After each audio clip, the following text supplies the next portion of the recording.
우리에게 주시는 하나님의 말씀은 시편 133편 1절로 3절입니다. 우리 이 시간에 다 같이 합독해 보겠습니다.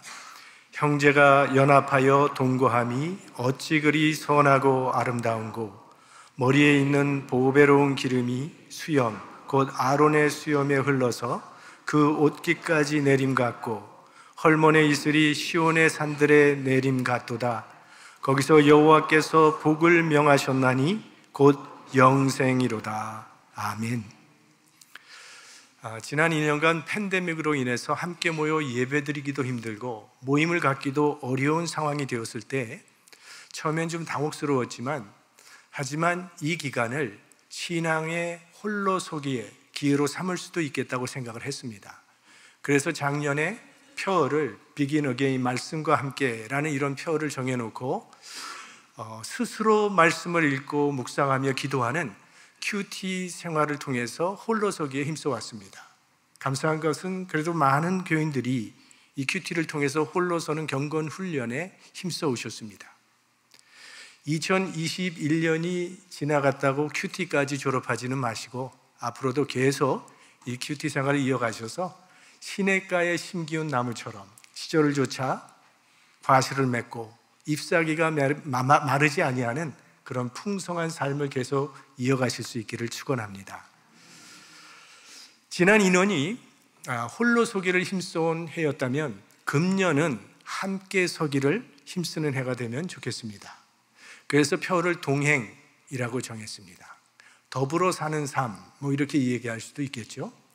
팬데믹이 아직 종식되어지는 않았지만 그래도 금년에는 팬데믹이 종식될 것을 기대하면서 그동안 팬데믹으로 인해서 주춤했던 우리 공동체 활동을 조심스럽게 그리고 서서히 활성화시켜 보려고 합니다. 이 팬데믹이 시작되기 오래전부터 우리 한국 교인들 가운데는 탈교회 성향이 많이 나타나고 있었습니다. 소위 가나안 교회, 안 나가 교인, 신앙은 있지만 교회에는 나가지 않는 그런 그리스도인들을 우리가 가나안 교인이라고 그렇게 불러왔습니다. 또한 교회 출석은 하면서도 교회 생활에 참여하는 것을 기피하는 그런 성향이 많이 나타나고 있습니다. 그래서 교회에 출석은 하지만 끝나면 바람과 함께 사라지는 교인들이 상당히 많아지고 있는 그런 추세입니다.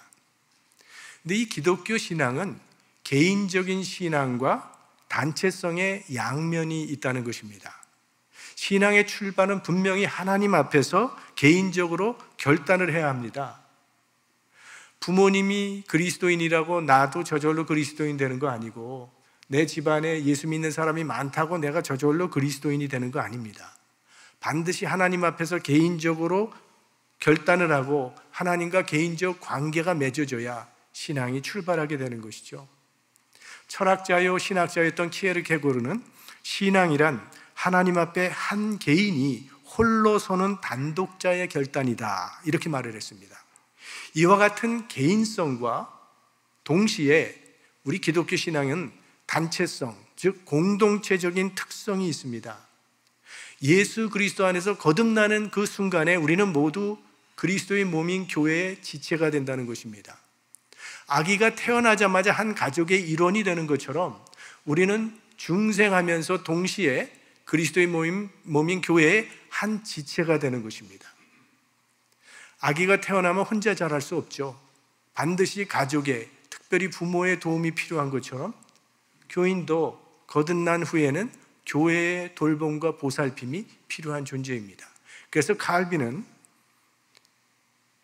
하나님이 아버지시라면 교회는 어머니다, 이런 말을 했어요. 그러니까 교회에 속해 있지 않은 그리스도인은 영적 고아가 된다라는 그런 말씀이고요.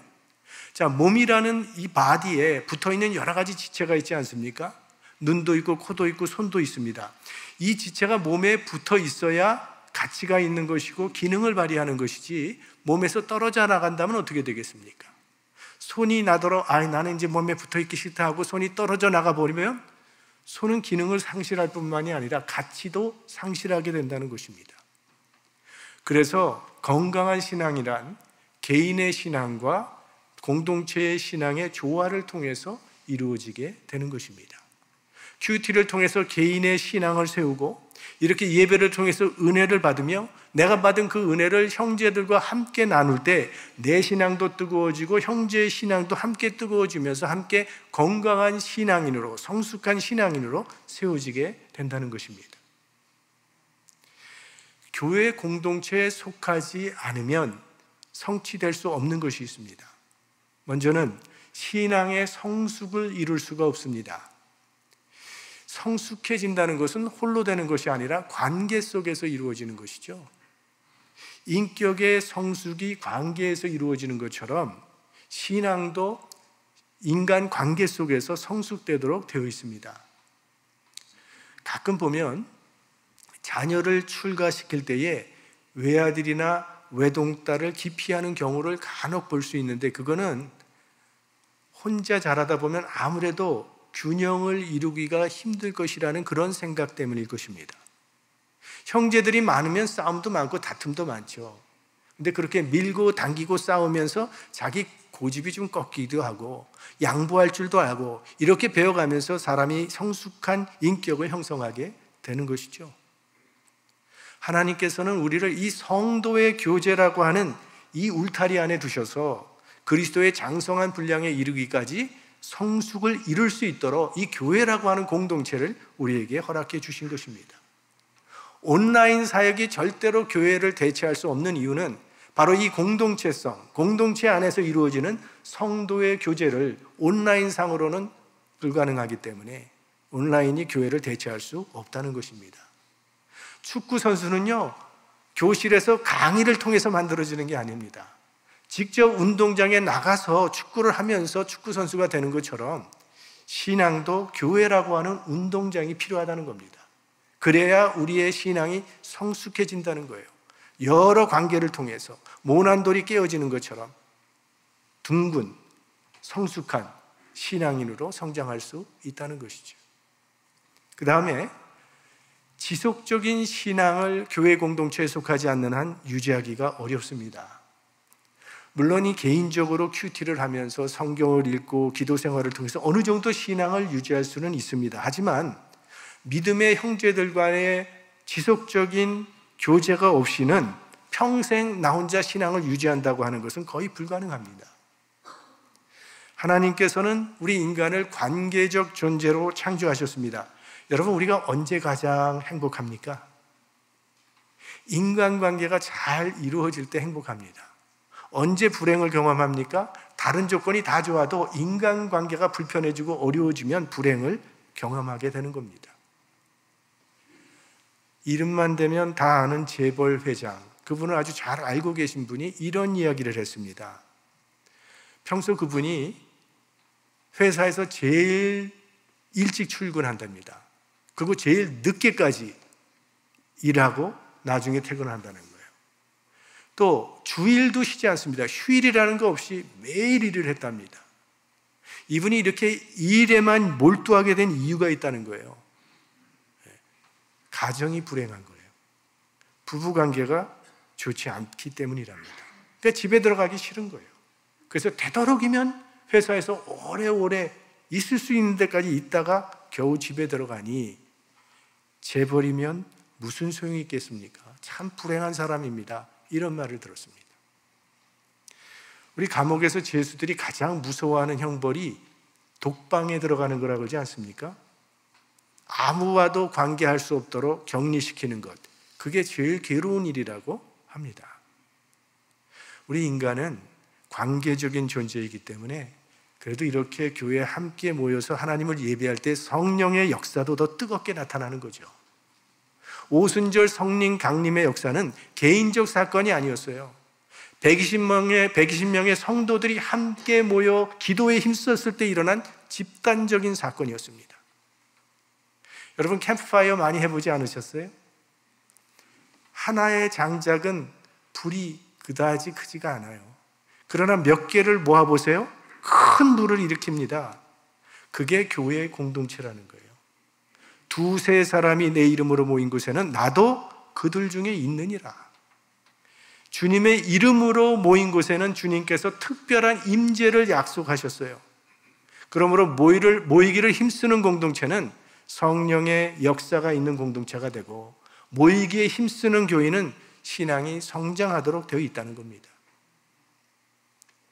오늘 읽은 본문 시편 133편은 다윗이 쓴 시인데, 성도들이 이렇게 함께 어울려 사는 것이 얼마나 복되고 아름다운지를 노래한 그런 시입니다. 1절 말씀에 형제가 연합하여 동거함이 어찌 그리 선하고 아름다운고. 여기 형제라고 하는 단어가 나오는데, 물론 형제라는 것은 우리가 흔히 알고 있는 것처럼 혈연 관계를 나타낼 수도 있습니다. 하지만 성경에서 형제라는 단어는 주로 하나님을 아버지로 모신 신앙 관계에 있는 사람들을 가리켜 형제라고 그렇게 불렀습니다. 그러니까 그리스도 안에서 형제된 사람을 형제라고 그렇게 부르는 단어죠. 그래서 베드로가 쓴 베드로전서와 후서를 보면 아시아 일대에 흩어져 살고 있는 교인들에게 편지를 하면서 내 사랑하는 형제들아 이렇게 나오죠. 바울이 고린도 교회 혹은 빌립보 교회 혹은 갈라디아 교회에 편지를 쓸 때 형제들이여 라고 불렀어요. 왜냐하면 예수님도 그렇게 부르셨기 때문에. 마태복음 12장 누구든지 하늘에 계신 내 아버지의 뜻대로 하는 자가 내 형제요 자매요 모친이니라 말씀하셨죠. 그러니까 성경의 이 형제라고 하는 개념은 혈연관계, 이 가정에 국한된 것이 아니라 우주적인 개념을 가지고 있습니다. 그래서 우리는 한 번도 가본 적이 없고 이름도 모르는 어떤 나라에서 인권 유린이 행해진다고 할 때 국가 차원에서, 교회 차원에서 반대를 하는 것이고, 어느 나라에서 굶어 죽어가는 사람이 있다고 할 때는 그들에게 식량을 보내주는 것이고, 갈 곳 없는 난민들을 위해서는 또 성금을 모금해서 그들을 도와주는 이유가 바로 그 때문이죠. 지금 인류가 가지고 있는 문제란 이런 형제됨의 의식을 상실했다는 거 아닙니까? 우리가 다 하나님 안에서 형제된 그 관계를 우리가 절실하게 깨닫는다면 아마 이 세상에는 굶는 사람도 없을 것이고 전쟁도 필요 없는 그런 세계가 될 겁니다. 제가 대학 시절부터 알고 지내는 형제 친구가 있습니다. 2년 차이예요. 형이 2년 나이가 많아요. 그리고 저는 그 중간에 딱 들어가서 그렇게 된 관계가 됐는데요. 이 형제들이 얼마나 형제 우애가 좋은지 모릅니다. 둘이 같은 대학을 다녔어요. 그리고 둘이 같은 마켓에서 파타임으로 일을 했습니다. 근데 이제 동생이 시험 볼 때가 되면 형이 동생 몫까지 다 일을 해주는 거예요. 그리고 형이 또 무슨 일이 있으면 그 다음에 동생이 형 몫까지 다 일을 해주는 겁니다. 그러더니 함께 돈을 좀 모았는지 다운페이를 하고 작은 마켓을 하나 사더라고요. 그러면서 서로 교대하면서 이제 거기서 또 일을 해 나가는데, 형이 먼저 학교를 졸업했어요. 그러니까 그 다음엔 형이 완전히 풀타임으로, 동생은 가끔 필요할 때 부르지 형이 다 일을 하더라고요. 근데 돈은 동생이 더 많이 가져갔어요. 왜? 너는 아직 학생이니까 학비도 필요하고 책도 사야 되고 여러 가지 비용이 필요할 테니까 돈은 동생이 더 많이 가져가요. 그러더니 형이 결혼을 하더라고요. 결혼을 하면 아무래도 이게 관계가 달라질 것이다 라고 생각을 했는데 변함없이 그렇게 해가더라고요. 그러다가 나중에 동생이 졸업을 하고 든든한 직장을 잡게 되고 결혼을 하더니 그 가게 형한테 줘버리더라고요. 참 그거 보면서 우리 친구들이 야, 정말 형제 우애에 감탄을 했습니다. 형제가 이렇게 한 마음 한 뜻으로 연합한다고 하는 거, 이건 매우 선하고 아름다운 일입니다. 오늘 다윗은 그 아름다움을 두 가지의 단어로 표현하고 있는데, 하나는 기름으로, 또 하나는 이슬로 표현을 하는 겁니다. 2절 말씀, 머리에 있는 보배로운 기름이 수염, 곧 아론의 수염에 흘러서 그 옷깃같이 내림 같고. 우리가 얼마 전에 레위기 공부를 하면서 큐티 하면서 그 제사장을 세우는 그런 예식을 공부했던 기억이 나실 겁니다. 이거는 제사장을 거룩하게 구별해서 세우는 의식을 설명해 주는 그런 말씀입니다. 아론을 대제사장으로 세울 때에 그 아론의 머리에 아주 향기로운 기름을 부었습니다. 그때 사용하는 제사장의 머리에 붓는 그 기름은 가장 값진 향료가 들어있는 귀한 기름으로 절대로 다른 곳에서는 사용할 수가 없는, 오직 제사용으로만 사용하는 그런 기름입니다. 그 귀한 기름을 아론의 머리에 붓는데 여자들이 향수를 바르는 것처럼 약간 찍어서 바르는 그게 아니라 아예 통째로 부어버린 거예요. 그래서 머리에서 그 기름이 수염으로 흘러서 옷깃까지 내린 것 같다, 그렇게 표현한 거죠. 마치 값비싼 옥합을 깨어서 주님의 머리에 부었던 그것처럼. 그래서 그 가정이 온통 향기로움이 가득하고 그 기름의 윤택함이 세상 모든 사람의 흠모의 대상이 되어지는, 그것이 바로 형제가 연합된 모습과 같다, 이렇게 말하는 거예요.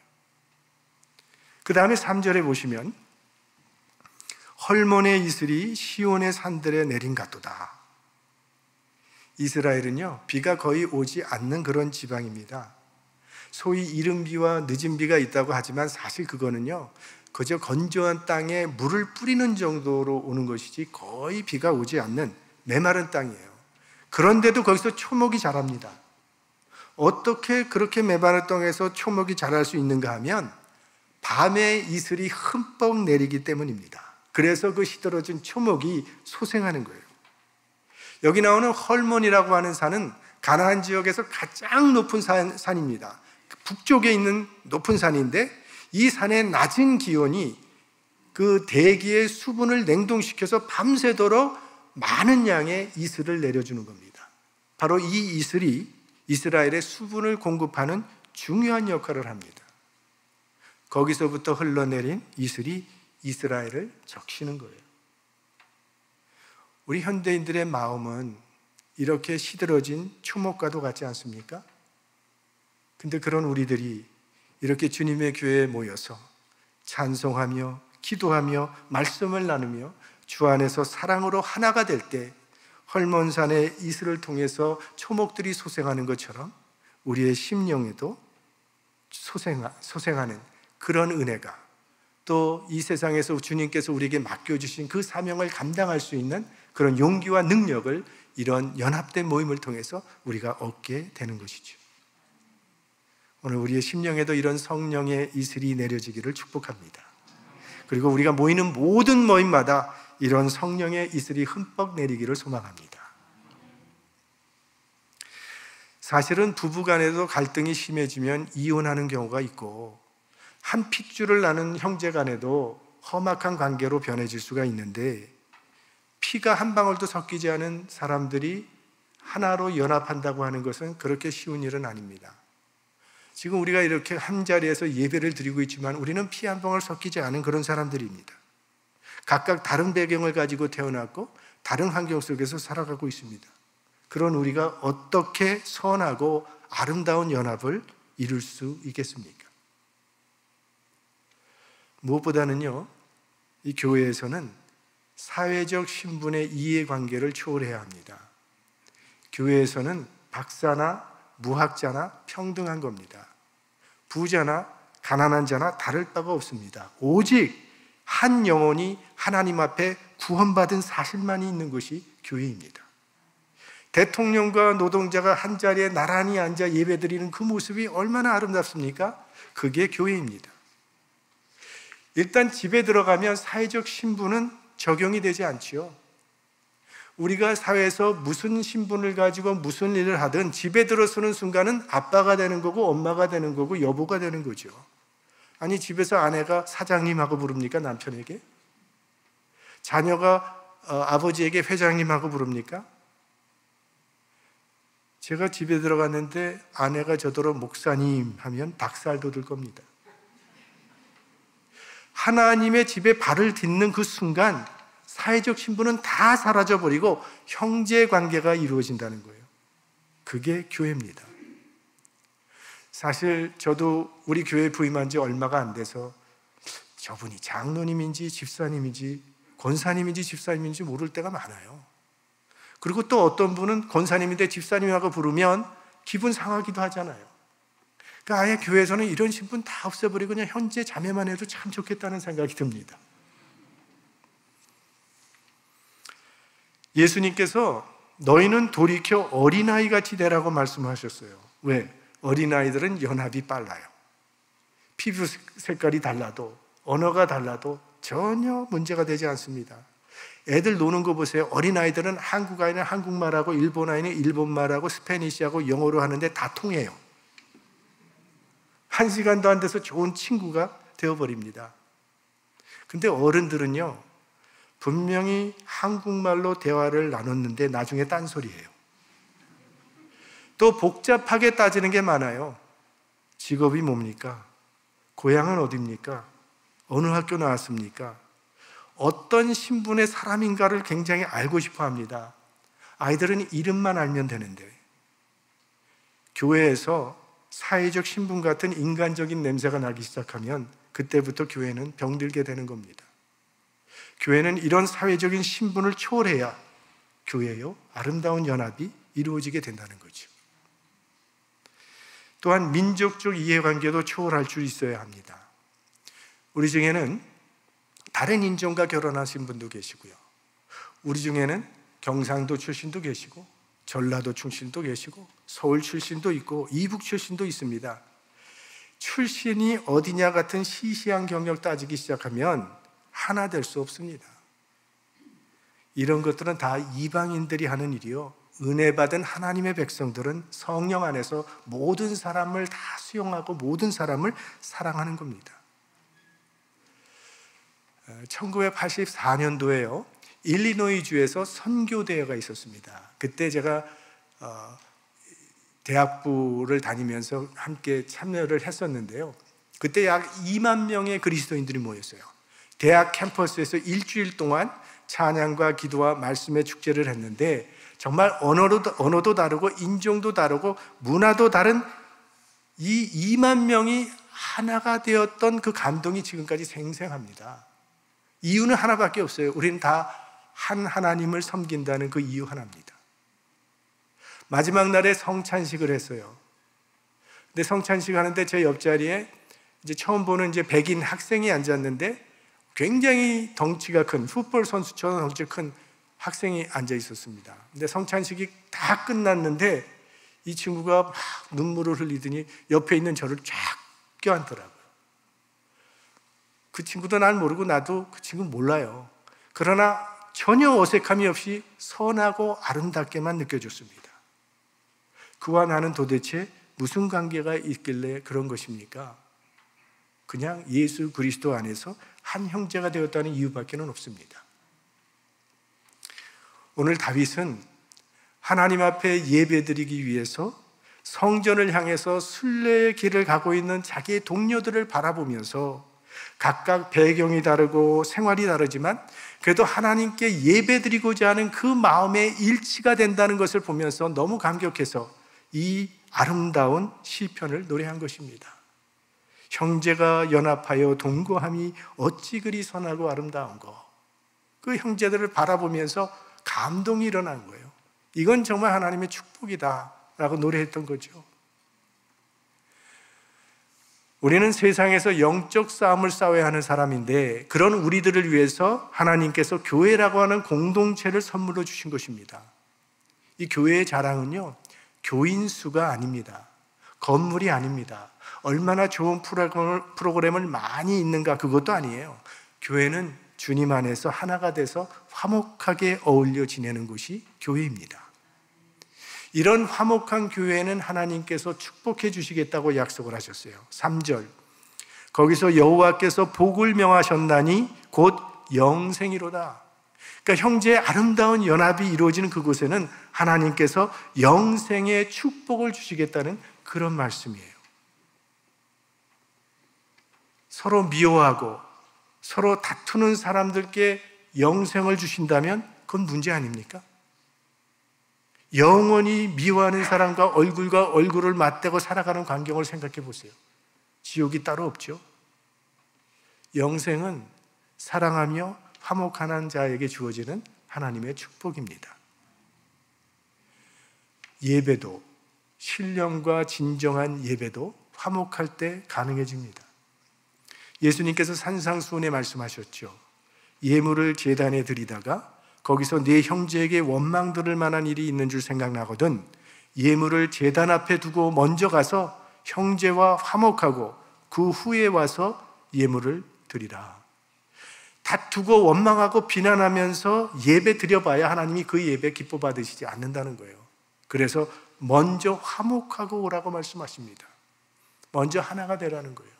그래야 예배가 예배되기 때문입니다.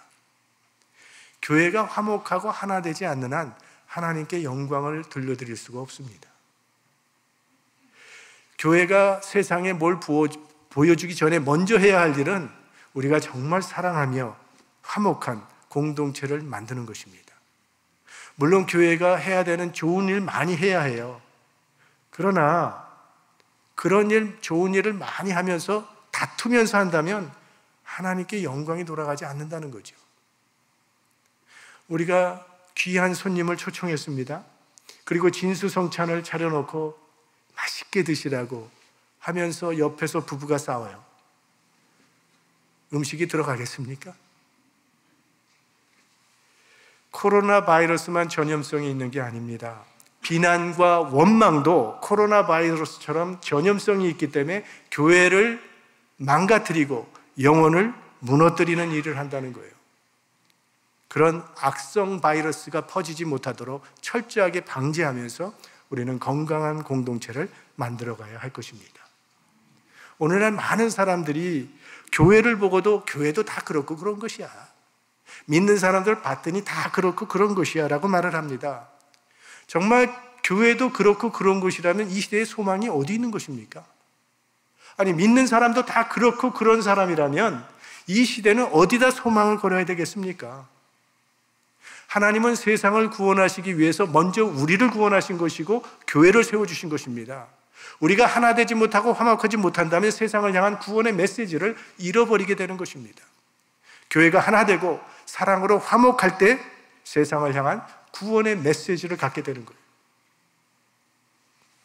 초대교회가 어떻게 그렇게 부흥하는 교회가 될 수 있었겠습니까? 건물이 좋았습니까? 프로그램이 좋았습니까? 그런 거 하나도 없었어요.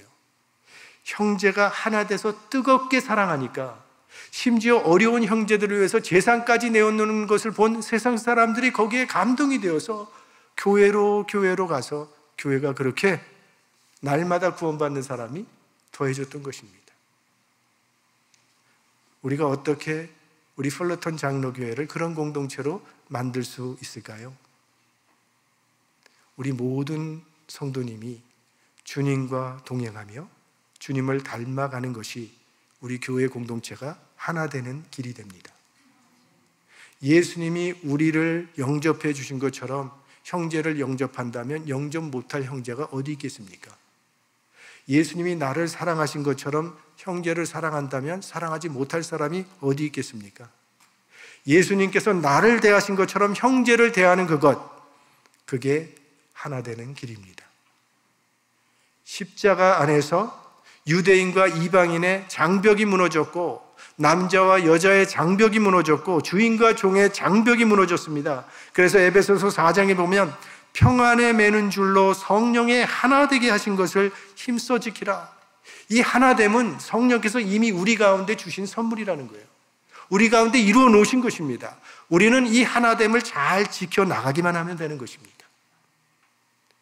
거룩한 성도의 교제는 우리의 신앙을 성숙케 만들고 우리가 받은 은혜를 새롭게 해줍니다.